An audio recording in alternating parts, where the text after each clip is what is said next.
감사합니다. 기도해 주시고 또 많은 분들이 섬겨 주셔서 이제 24분과 함께 제가 도합 저까지 포함해서 25명이 태국 퉁화창 마포 선교 센터에 잘 무탈하게 다녀왔습니다. 현지 성도들을 신방을 하고요. 또 저희 교회가 세운 센터가 이제 후년이면 10주년이 됩니다. 그래서 수리할 곳 가능한 대로 집사님들이 정말 고생을 많이 하셨어요. 그래서 집사님들 많이 땀을 흘리시면서 또 수리를 하시고, 저희가 또 태국 선교의 미래를 준비하기 위해서 부지를 마련했지 않습니까? 그래서 그 지역에 가서 태국의 미래, 또 하나님 나라의 장래를 생각하면서 합심해서 기도를 하고, 짧은 시간이었지만 어쨌든 애를 쓰고 그렇게 여러분의 기도 속에 잘 다녀왔습니다. 다시 한번 제가 단기 선교단 대표해서 감사를 드리고요. 또 시간을 정해서 보고 예배를 드리겠습니다만, 원래 오늘 그 태국에 저희가 다녀와서 사진을 좀 이렇게 전시를 했는데, 마당에 전시를 하려고 했는데 아침에 이제 새벽에 비가 많이 내렸어요. 그래서 복도에 게시를 했는데 조금 복잡하더라도 여러분이 관심을 가져주시고, 또 저희가 해야 될 일이 안과 밖으로 굉장히 많습니다. 여러분들께서 많은 기도를 좀 부탁드리도록 하겠습니다. 이런 우화가 하나 있습니다. 농사를 짓는 어떤 어머니가 이제 겨우 그런 말 하는 이제 갓난 아이를 데리고 어쩔 수 없는 형편에 이제 타작을 하러 나갔습니다. 그래서 아이를 이제 한 곳에 재워놓고 열심히 타작을 하고 있는데, 그때 커다란 독수리가 날아와서 잠을 자고 있던 이 아이를 낚아채어서 날아가 버렸습니다. 깜짝 놀란 어머니가 소리를 치자 그 동네에 있던 사람들이 그 비명 소리를 듣고 많은 사람들이 달려 나왔습니다. 그래서 그 독수리를 따라서 뛰기를 시작합니다. 소리를 지르면서 아이를 내려놓으러 가고, 그렇게 소리를 지르면서 그 독수리를 따라가는데 이제 커다란 그런 이제 산까지 이 독수리가 이르렀습니다. 그 사람들이 이제 그 산까지 따라가서 그 산을 오르려고 했으나 너무 험한 낭떠러지 때문에 그 밑에서 이제 그만 멈추고 발을 동동 구르면서 거기에 수많은 사람이 있었습니다. 자, 그러나 그 중에 용감한 청년들 몇 사람은 그런 높은 산이 있었지만 낭떠러지를 이제 기어오르면서 그 독수리를 이제 쫓아잡으려고 합니다. 그러나 낭떠러지가 급경사다 보니까 올라가지 못하고 굴러떨어집니다. 결국은 이제 그 청년들조차도 포기를 하게 됩니다. 그때 이 어머니가 애절한 음성으로 소리를 칩니다. 우리 아이를 좀 살려달라고. 시간이 늦어지면 저 독수리가 우리 아이의 눈을 파먹을 것이고 살을 찢어서 살을 발라먹을 것인데 여러분 제발 좀 도와달라고 합니다. 근데 어느 누구도 그 낭떠러지를 오를 그런 이제 힘을 내지 못합니다. 결국은 모든 사람이 발을 동동 구르면서 안타까워하고 있는 그때에 어머니가 드디어 낭떠러지를 급경사를 기어오르기 시작합니다. 사람들은 포기를 하라고, 안타까운 일이지만 저 낭떠러지는 급경사는 당신이 오를 수 없다고 그렇게 만류를 하는데도 결국은 이 어머니가 길 없는 길을 올라가서 그 독수리를 쫓아내고 자기의 갓난아기 데려왔다는 그런 우화입니다. 자, 그런데 이 우화의 결론은 이것입니다. 사랑은 길을 찾아내고 만다. 굉장히 의미 있는 얘기죠. 사랑은 길을 찾아내고야 만다. 우린 전부 다 인생의 길을 나름대로 가고 있습니다. 때는 우리의 길이 명확하게 보이는 경우도 있지만 길이 안 보이는 경우도 있고요. 또 열심히 달려가기는 가고 있으나 그 길이 내가 지금 바른 길을 가는지 의심스러울 때가 있는 것이 우리 인생의 길입니다. 자, 그런데 중요한 것은 길에 대해서 먼저 묻기 전에 내가 사랑하고 있느냐 하는 것을 먼저 물어야 됩니다. 오늘 이 어머니처럼 정말 절절한 가슴을 안고 사랑을 한다면 길 없는 길도 보일 것이고요. 이것이 과연 맞은 것인가 하는 그것도 확신 있는 믿음의 길로 바뀌어질 수가 있기 때문입니다. 저는 사랑함으로 여러분의 인생의 길을 다시 한번 또 확인하고 또 그 길을 걸어가는 여러분 되기를 원합니다. 자, 이제 가을이 우리의 턱 밑에까지 발 밑에까지 왔습니다. 우리가 가을이 되면 우리의 삶을 조금 성찰할 수 있는 기회인 것 같아요. 그래서 인생의 길을 좀 이제 몇 주간 살펴보려고 하는데, 오늘 우리 주님께서 십자가를 향해 예루살렘을 향해 올라가는 길 노중에 있습니다. 그때 일어난 사건입니다. 우리 주님 가시는 길에 세 사람이 등장을 하고 있습니다.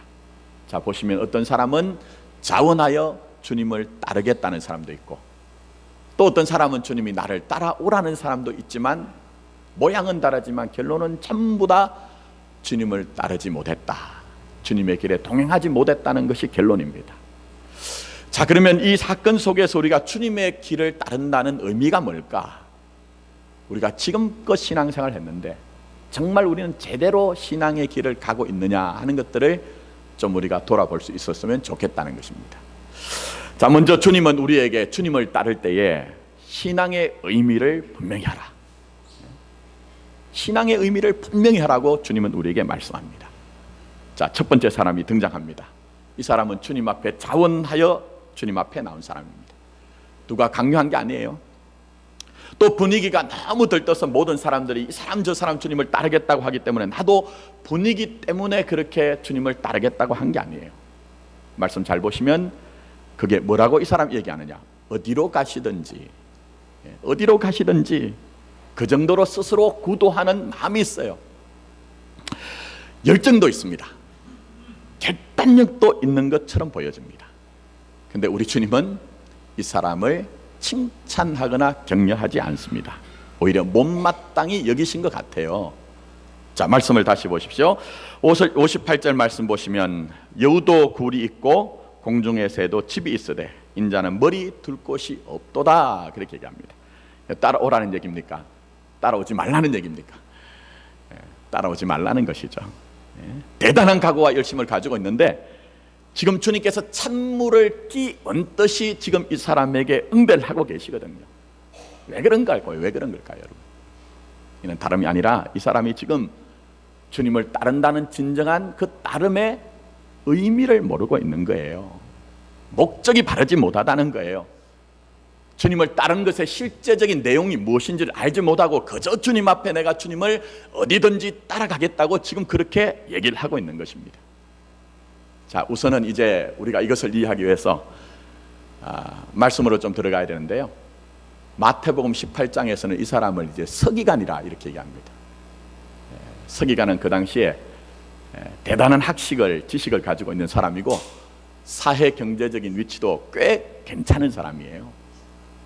얘는 아시다시피 그 당시에 많은 사람들 중에 주님을 따라다녔던 사람들은 소외되고 가난하고 힘없던 사람이에요. 근데 오늘 여기에 보니까 그 정도 지식도 있고 사회적인 배경이 있는 사람이 주님을 따라 나섰다고 하는 것은 대단한 일이거든요. 문제가 없는 것처럼 보여져요. 근데 오늘 성경은 우리에게 그렇게 말씀하시지 않습니다. 자, 우선은 이 사람이 어디로 가시든지 나는 따르리다 이렇게 얘기했지만 병행본문, 이제 같은 사건을 다르게 이제 설명하고 있는 병행본문인 마태복음 8장에는 이 사건이 어디에 기록되어 있느냐? 마태복음 8장은 기적의 장이라고 얘기합니다. 수많은 기적과 이적이 기록되어 있어요. 우선은 거기에는 문둥병자를 고친 일이 등장을 합니다. 그 다음엔 중풍병 걸린 백부장의 하인을 고치는 일이 이제 또 있습니다. 베드로의 장모와 또 병든 사람들과 귀신 들린 사람들을 고치신 일이 있고 풍랑을 주님께서 잠잠하게 하신 일이 이제 기록이 되어 있어요. 그리고 군대 귀신을 쫓아낸 일도 마태복음 8장에 있습니다. 그리고 이 사람의 사건이 등장을 하거든요. 무슨 얘기입니까? 대단한 일이 있고 난 후에 이 사람이 지금 주님 앞에 어디로 주님 가시든지 내가 따르겠습니다, 그렇게 얘기를 했다는 거예요. 자, 그 다음에 오늘 누가복음도 한번 보십시오. 그 앞쪽을 한번 조금만 여러분이 시선을 조금 위로 보시면은 마찬가지로 오늘 대단한 일이 일어납니다. 자, 먼저는 모든 귀신을 제어하며 병을 고치는 능력과 권세를 제자들에게 주시는 일이 있습니다. 또 우리가 잘 아는 오병이어로 몇 명을 먹이시죠? 5,000명을 먹이신 일이 이제 거기에 있습니다. 또 변화산에서 우리 주님의 모습이 정말 영광스럽게 변하는 그런 모습이 있고요. 그 다음에 귀신 들린 아이를 고치신 일이 있고 그 다음에 이 사건이 등장합니다. 자, 무슨 얘기입니까? 마태든지 누구든지 이 사람이 지금 주님을 따른다고 하는 것은 그 현상을, 그 이적을 보고 지금 주님을 따르겠다고 하는 것을 얘기를 하는 거예요. 그런 뉘앙스를 지금 우리에게 알려주는 것입니다. 그러니까 이 사람이 주님을 지금 내가 어디로 가든지 따르겠다고 하는 것은 정말 주님이 목적이 되어서, 주님이 내 삶의 의미가 되어서, 내 삶의 방향이 하나님의 나라가 되어서 주님 어디로 가든지 내가 주님을 따르겠습니다 하는 것이 아니고, 이런 오병이어의 사건 이후에 수많은 사람들이 우리 주님을 뭐로 삼으려고 했습니까? 우리 주님을 왕으로 삼으려고 하잖아요. 근데 그 사람들이 정말 주님을 내 인생의 왕으로 주님을 영접하겠습니다, 주님 무엇이든지 말씀하옵소서, 한 말씀만 하시면 제가 주님의 말씀에 응대하고 주님 말씀에 순종하겠습니다 하는 마음 때문에 주님을 왕으로 삼으려고 했나요? 우리 주님은 너희들이 나를 왕으로 삼으려는 것은 뜻 때문이다, 육신의 뜻 때문이다, 너희들의 필요 때문이라고 얘기를 했죠. 어떤 점에서 이 사람도 마찬가지입니다. 놀라운 그 기적 가운데, 이적 가운데 그 현상을 보고 우리 주님이 저 예루살렘을 향해 나가시면 분명히 이 예수는 왕이 될 것이다, 그 왕이 되신 예수를 내가 따른다고 하면 내가 되고 싶은 나가 분명히 될 수 있는 거야, 내가 지금보다는 조금 더 나은 나가 될 수 있을 것이 아닌가 하는 그런 욕망이 그 속에 숨어 있었을 가능성이 굉장히 농후하다는 거예요, 여러분. 그럼 이 사람의 문제가 뭡니까? 신앙이 없는 것 아닙니다. 믿음이 없는 것 아니에요. 결단이 없는 것 아니지만 내가 주님을 따르는 것에 대한 진정한 의미를 오해하고 있는 거예요. 주님이 내게 목적이 되고 이 삶의 방향이 하나님의 나라가 방향이 되는 것이 아니라 그 예수를 통해서 내가 원하는 것을 이루고 싶은, 정말 주님을 수단화하고 도구화해서 어쨌든 내가 원하는 것을 이루고 싶은 마음이 있기 때문에 주님 어디로 가시든지 나는 주님을 따르겠습니다, 굉장히 아름다운 말로 포장이 되어 있는 것 같지만 그 주님을 통해서 내가 되고 싶은 나를 이루고 싶은 거예요. 여러분 예수님 왜 믿으십니까? 세상의 수많은 사람들 가운데 우리가 예수님 믿는 것 결코 넓은 길 가는 것 아니거든요, 여러분. 근데 왜 예수님을 따르냐 하는 거예요. 왜 예수님을 따르냐? 우리는 예수님을 따르는 것에 대한 의미를 분명하게 해야 됩니다. 내 삶의 목적과 방향이 어떤지 우리가 잘 돌아보고 주님이 원하시는 쪽에 우리가 그쪽으로 설 수 있고 그쪽으로 따라갈 수 있는 믿음이 되어야 된다는 것입니다. 제가 가끔 이제 어디 좀 장거리를 갈 때는 이제 기독교 방송을, 라디오를 이렇게 듣기도 하고 뭐 이렇게 합니다만, 한번 이제 간증을 제가 듣는데요. 여러분 간증이 다 맞는 것은 아닙니다. 여러분 잘 분별하고 들으셔야 돼요. 한 여자분이 나오셔서 이제 간증을 하는데 간증 내용을 뭐 다 말씀드릴 수는 없고 간단하게 말씀드리면 이렇습니다. 원래 자기가 예수님 알지 못했대요. 예수님을 알지 못할 때 자기의 삶이 얼마나 피폐했는지, 사실은 남편은 하는 사업, 손을 대는 사업마다 전부 다 어려움이 오고 또 자기도 마음이 너무 어려웠던지 몸과 마음이 지치기도 하고 온갖 병들이 자기를 떠나지 않았대. 근데 어떤 우연한 기회에 자기가 예수님을 알게 되고 교회를 다니면서 믿음이 들어가면서 그때부터 자기의 삶이 아주 획기적으로 변화가 되었다는 거예요. 남편의 하는 일들은 참 희한하게 신기하게 하나님이 크게 도우셨던지 그가 하는 일들이 잘 되기 시작하고 자기 마음도 굉장히 평안해질 뿐만 아니라 자기의 있던 질병도 고통들도 떠나가기 시작했다 하는 그런 이제 간증을 하는 걸 들었어요. 제가 왜 말씀드리느냐, 그게 틀렸다는 얘기가 아닙니다, 여러분. 그게 잘못됐다는 얘기가 아니에요. 그것은 우리의 신앙의 일부분일 가능성이 높다는 거예요. 여러분 그런 일들이 있을 때 하나님 앞에 감사하십시오. 하나님은 신자의 삶에 정말 세밀하게 치밀하게 여러분에 대해서 관심을 가지고 계시거든요. 우리의 눈을 만드신 하나님은 여러분의 걸음을, 정한 걸음을 살펴보세요. 우리의 길을 만드신 하나님은 여러분의 작은 신음의 길을 비롯했어요. 그래서 정말 신자가, 성도가 하나님의 백성들과 자녀들이 가진 그 고통의 눈물에 대해서 간과하지 않는 것이 주님의 마음인 것이죠. 그런데 진짜 신앙은요, 그 정도에 머무르는 것이 아니라는 거예요.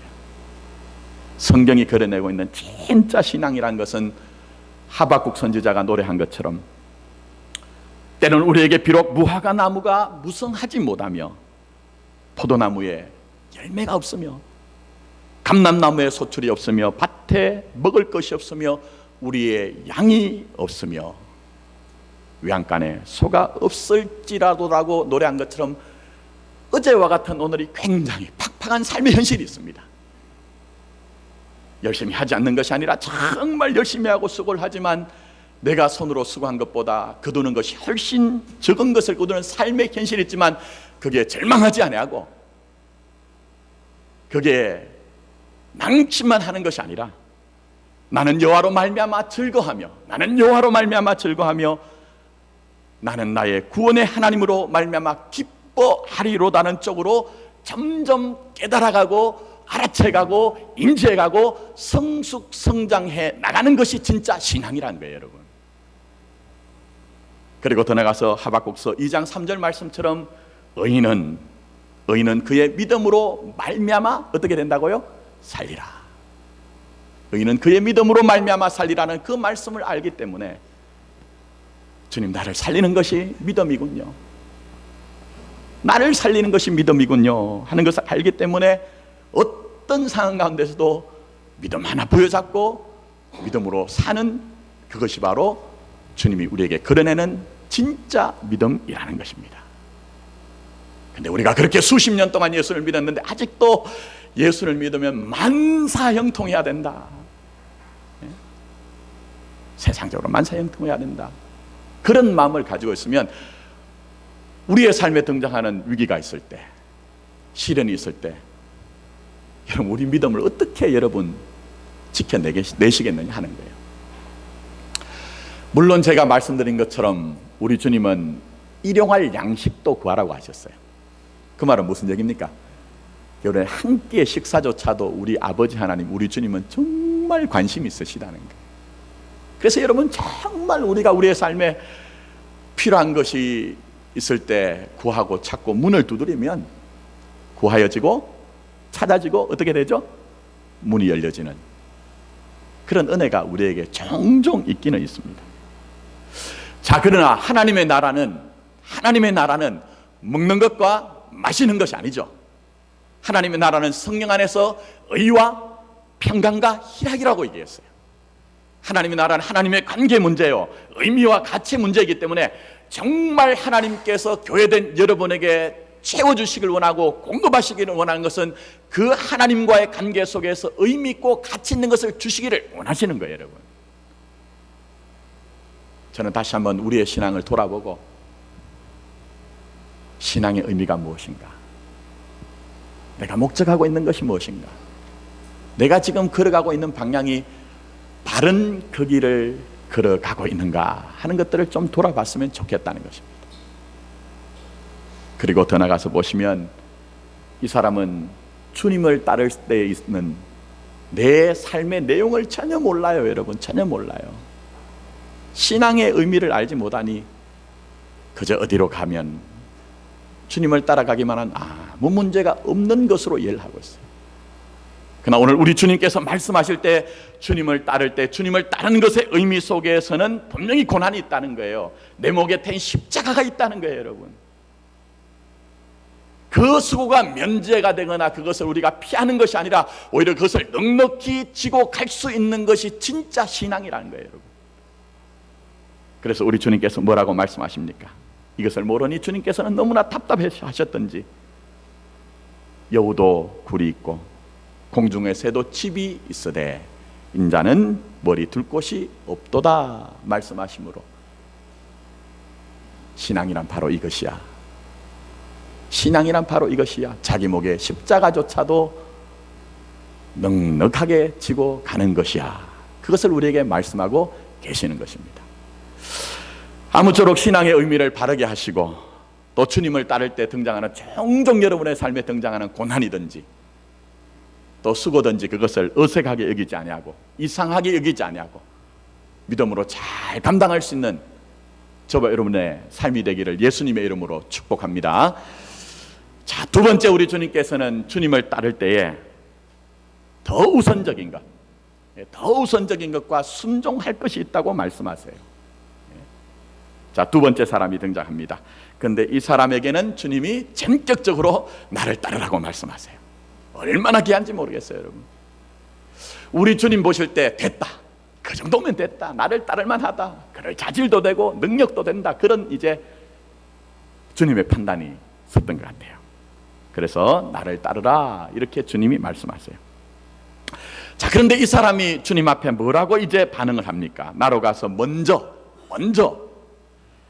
내 부친을 장사하게 허락하옵소서, 그렇게 얘기를 합니다. 자, 그러자 주님께서 뭐라고 그에게 이제 다시 한번 답을 주십니까? 죽은 자들로 자기의 죽은 자들을 장사하게 하고 너는 가서 하나님의 나라를 전파하라, 이렇게 말씀하고 있습니다. 자, 우리가 이 말씀 보면은 조금 이해가 되지 않습니다. 인간의 도리로서 보면은 부친상이 있는데 그 부친의 상을 그냥 멀리하고 그렇게 먼저 나를 따르라, 그렇게 얘기하시면 주님이 굉장히 반인륜적인 것으로, 비도덕적으로, 비인간적으로 그렇게 우리가 비춰지거든요. 근데 이건 조금 여러분이 조금 이제 성경의 배경을 이해를 하셔야 됩니다. 자, 이 사람이 지금 쓰고 있는 말은 조금은 관용적인 의미로 쓰고 있는 말입니다. 자, 예를 들면 우리나라에서도 요즘은 그런 일들이 많이 없습니다. 특히 이제 청년들 같은 경우에는 아주 솔직합니다. 근데 제 정도 되는 나이가 되면요, 지금 제가 밥을 안 먹었어요. 식사를 안 해서 공복임에도 불구하고 어떤 집사님이 저한테 오셔서 목사님 지금 식사 안 하셨죠? 식사 같이 하시죠? 하면 제가 뭐라고 할까요? 저 같은 경우에는 그렇게 얘기합니다. 아유, 집사님 제 식사 다 했습니다, 괜찮습니다, 이렇게 한 번은 손살을 치고 사양을 하거든요. 그게 우리의 보통 우리가 관용적으로 그렇게 얘기를 하잖아요. 또 아니면 여러분, 어떤 사람을 만났을 때 정말 오래간만에 만났어요. 오래간만에 만나가지고 그 사람하고 헤어질 때 뭐라고 하죠? 진심은 아닐지 모르지만 다음에 우리 한번 연락할게, 만나, 식사해, 이렇게 얘기하잖아요. 근데 진짜 그 사람하고 다시 만나가지고 식사할 마음이 있으세요, 여러분? 뭐 그런 경우도 있지만 안 그런 경우, 인사치레로 그런 경우가 있습니다. 진짜 만나고 싶으면요, 어떻게 할까요? 날짜 정하겠죠. 날짜 정하고 시간 정하고 전화번호 묻고 이렇게 하겠지만, 그냥 인사치레로 하는 경우에는 아이고 다음에 한번 만나면 우리 식사해요, 이 정도로 얘기를 하잖아요. 지금 이 사람이 지금 얘기하고 있는 것이 그것입니다. 관용적으로 얘기를 하는 거예요. 무슨 얘기입니까? 예를 들면 여러분에게 오늘 어떤 사람이 오셔서 저하고 지금 어떤 일을 좀 한번 해보세요, 정말 좋은 기회가 있는데 이런 일 한번 해보세요, 이렇게 얘기를 하면 그게 조금 이제 마땅하지 않아요. 아니면 내 사정이 되지 않아요. 그럴 때 얘기하는 게 뭐냐면, 아이고 제가 그거 정말 같이 하고 싶습니다, 정말 그 일 같이 하고 싶은데 제 부친을 장사할 때까지, 그때까지만 좀 기다려 주십시오, 이렇게 얘기하는 것이 바로 이 표현이라는 거예요. 자, 그러면 이 사람이 지금 부친이 지금 목숨이 경각에 달한 거예요, 여러분. 정말 이 사람의 부친이 지금 큰 병 한 종에 계시기 때문에 오늘 돌아가실지 내일 돌아가실지 모르는 겁니까, 여러분? 그런 의미가 아니라는 거예요. 실제적으로는 이 부친이 언제 돌아가실지 모른다는 거예요. 언제 돌아가실지 모른다는 거예요. 얼마가 걸릴지 모른다는 거예요. 자, 그러면 이 사람의 문제가 무엇입니까? 오늘 우리 주님께서 이 사람에게 나를 따르라 할 때에 이 사람이 사용하고 있는 단어 중에 먼저라는 단어가 있습니다. 먼저라는 단어가 있어요. 무슨 얘기입니까? 이 사람의 마음속에는 주님이 먼저 우선이 아니었다는 거예요, 여러분. 퍼스트가 아니었다는 거예요. 주님을 따르기는 따라서 어떤 면에서 사람들에게 대단한 믿음이 있는 것처럼 보여지고 싶은 마음은 있었지만 실제적으로 주님과 주님을 따른 길이 이 사람에게 우선이 아니었기 때문에 먼저 다른 일을 좀 하게 해 주십시오, 이렇게 얘기를 하는 거예요. 여러분, 신앙이 뭡니까? 예수님을 따라간다는 게 뭘까요? 우리의 신앙이 깊어지면 깊어질수록 내 삶의 우선순위가 바뀌어지더라는 거예요. 내 삶의 우선순위가 중요한 것, 소중한 것의 의미가 바뀌어지더라는 거예요. 여러분. 이것을 알지 못하니 적당하게 핑계를 대면서 그래도 내가 믿음 있는 사람인 것처럼 보여지기 위해서 제가 기회가 되면 그래도 주님을 따르겠습니다 하는 것이 오늘 이 사람의 모습이라는 거예요.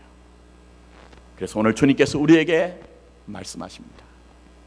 너희들의 삶의 우선순위를 다시 한번 생각해봐라. 점검해봐라. 네 삶에 정말 가치 있는 것이 무엇이냐, 네 삶에 뺏길 수 없는 소중한 것이 무엇이냐, 그것을 한번 다시 돌아보라고 주님이 우리에게 말씀하고 계시는 것입니다. 여러분. 정말 여러분에게 주님이 우선순위세요.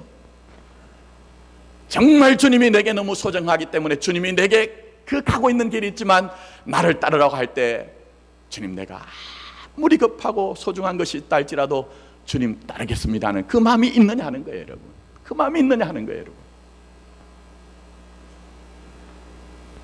우리가 소중한 것을 먼저 하라는 스티븐 코비 박사의 그 얘기는 너무나 잘 아시잖아요. 너무나 잘 알고 있어요.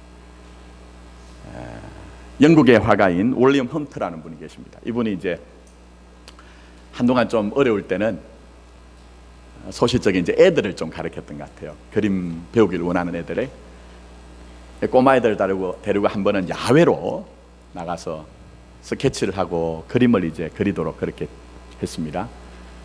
그날의 주제를 애들한테, 얘들아 오늘은 우리가 좀 늦은 시간에 나왔으니 석양을 저기에 지고 있는 저 석양을, 노을을 좀 이렇게 전체적으로 좀 그려봤으면 좋겠다, 이렇게 주제를 내줬대요.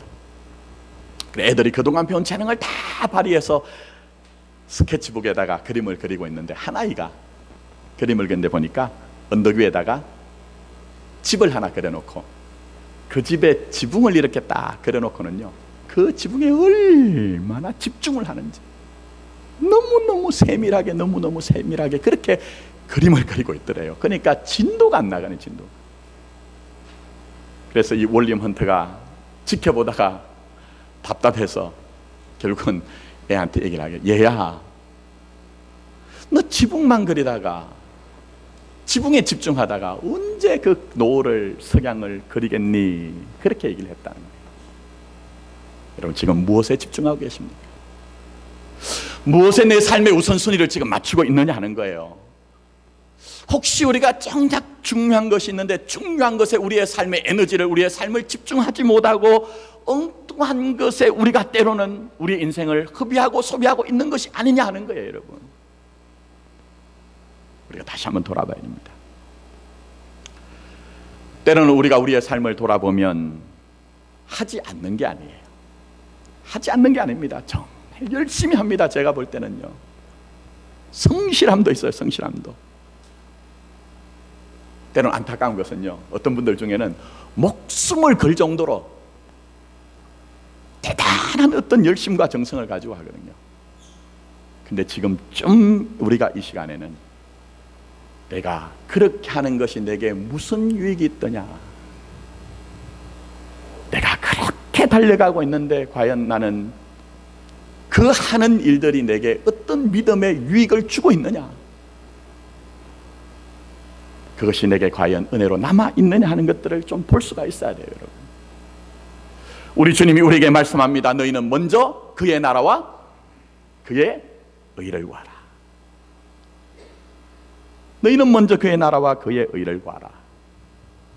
사랑하는 성도 여러분, 우리가 주님과의 관계에서 무엇이 더 가치 있는지, 무엇이 더 소중한지, 무엇이 더 우선되는지를 살펴볼 수 있기를 원하는 것입니다. 자, 더 나가서 이 사람에게는 순종의 문제가 있습니다. 여러분 아무리 대단한 결심과 대단한 각오가 있다 할지라도 실제적으로 행동하지 않으면 그것은 내 것이 아닙니다. 그럼 잘 한번 생각해 보세요.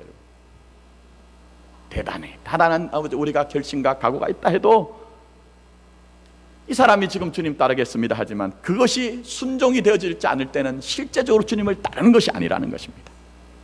자, 이 두 번째 사람 보십시오. 이 두 번째 사람은 주님의 그 부르심 앞에서 자꾸 사족을 달고 있어요. 여러분 사족을 달고 있습니다. 왜 그렇습니까? 생각이 많기 때문이에요. 생각이 많기 때문이에요, 여러분. 계산이 너무 많기 때문이에요. 주님께서 우리에게 부르실 때에 예하고 그냥 단순하게 부르시는 그 자체가 내게 영광이요, 그 안에 인생의 모든 것이 있다고 생각하면은 거기에 아멘 할 수 있어야 되는데, 생각이 많고 판단이 많고 계획이 많기 때문이에요, 여러분. 떠나서 이 사람 지금은 아니라는 것 아닙니까? 나중에 하겠다는 것 아닙니까, 여러분? 장차 언젠가는 따르겠다는 것 아닙니까? 그러나 여러분, 이렇게 핑계만 찾다가 보면 내가 결국은 나 자신이 무능해집니다. 핑계만 찾다 보면 나 자신이 무능해지는 거예요, 여러분. 그렇기 때문에 가능한 대로 우리가 주님 앞에서 순종을 해야 되는 거예요. 떠나서 여러분, 이 순종이라는 것은 내가 모든 것들을 다 갖추고, 내가 모든 것들을 다 갖추고 난 후에 모든 것들을 다 마무리를 하고 내가 주님을 따른 것 아닙니다, 여러분. 여러분, 지금까지 신앙생활 한번 잘 생각해 보세요. 내가 전부 다 갖추었기 때문에 내가 예수님 믿어온 거예요, 여러분.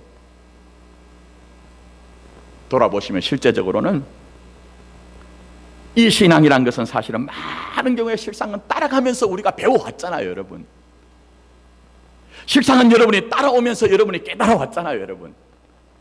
실상은 따라가면서 우리가 확인을 하고, 따라가면서 우리가 주님의 능력을 힘입어서 주님의 일들을 감당했던 것이 우리의 신앙이잖아요. 그런데 언제까지나 준비하고 언제까지나 갖춰가고 언제까지나 모든 것들을 다 이루고 난 후에 주님을 따르겠느냐 하는 거예요. 있는 모습 그대로, 있는 모습 그대로. 내가 좀 부족해도 연약해도 때로는 내게 죄가 있어도 주님, 내가 주님의 일 하는 것 아니죠. 은혜로 주님의 일 하는 것이죠. 불러주시니 감사합니다 하는 그 마음을 가지고 주님이 부르실 때 나를 따르라 할 때 아멘, 제가 여기 있습니다 하고 주님 앞에 따라가야 된다는 것입니다. 심지어는 여러분, 앞으로 일어날 일들에 대한 염려를 할 필요도 없습니다. 우리 한번 경험했지만 아무리 염려를 한다고 할지라도 내 미래는 변할까요? 변하지 않을까요? 변하지 않습니다, 여러분. 저도 수많은 날을 불면의 밤을 보내고 때로는 걱정과 근심과 염려를 해봤지만, 그러나 내 오늘은 내가 오늘 살지만 내 내일은 내가 알지 못하는 거예요, 여러분. 그렇기 때문에 우리가 때로는 내게 닥칠 일을 다 알고 따라 나선다는 것도 사실은 완전한 것이 아닙니다. 우리가 주님을 따르는데 분명히 십자가 있다는 것을 알고 있습니다. 내 목에 댄 그 자기 부인의 십자가 있다는 것을 알고 있습니다. 그러나 고난과 시련의 세세한 내용을 다 알자는 것도 아니에요, 여러분. 또 더 나아가서는 우리에게 시련과 고난이 있을 때 왜 내게 이런 고난과 시련이 있습니까 하는 것도 우리가 다 아는 것도 아닙니다. 여러분, 욥을 한번 생각해 보십시오. 욥도 사실은 고난을 당할 때 얼마나 답답했던지, 하나님 앞에나 하나님, 제가 왜 이 고난을 당해야 됩니까? 왜 이 시련을 당해야 됩니까? 그 이유 하나만이라도 제게 좀 알려주십시오 했지만 우리 하나님은 묵묵부답이셨어요. 그러나 나중에서야 하나님의 뜻을 알고 하나님의 뜻을 깨달았던 것이죠.